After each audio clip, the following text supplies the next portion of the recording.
Sarah Schlichte with the IKM men and cross country team joining us down at the Audubon Invitational today. Sarah, how did you feel out here on the course? I was tight, but I worked through it, so it's a lot of hills. I know I talked to you after the Kemper Invitational Saturday. You said you weren't really a fan of hills today, and even hillier course. Mentally, how did you come into this race? I knew there was going to be hills, so the goal was to get over it, and every time I came to a hill, I told myself to put my arms to get up the hill just to get it over with. How was the start of your race? Good. I always manage to start with Catherine, and she pushes me along, so it's always nice running with her. How long did you stay up with Catherine? Probably close to an 800, and then she's got long legs. It's hard to keep up with her. What was the best part of your race? Do you feel like it was that first mile, that first 800, or do you feel like you ran well maybe that second mile as well? Well, actually, for the first time in my whole cross-country career, I felt like I put more into the middle of a race than I ever have. Like I felt the energy to go, so. What was it today that was different? I have no idea.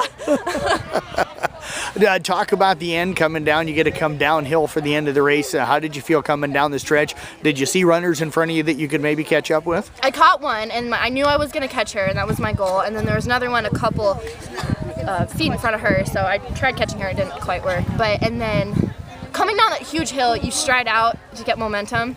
And the biggest thing is to keep your legs under you and not fall on your face.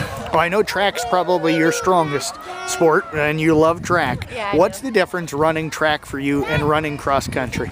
Well, track, I'm mid-distance, so 4s and 8s. So that's why I always blame my giving up after the first 8. But I don't know. I do cross country to stay in shape for track, so maybe I don't mentally love cross country as much. What do you think that cross country has helped you with though for your track seasons? Oh, you'd be amazed. Like my freshman year, I didn't go out for cross country, and my times were always like 103, 105, like right in there, and I could never get it any lower. Well, I did cross country one season, and the first race I did was a 103, and from there it just went downhill.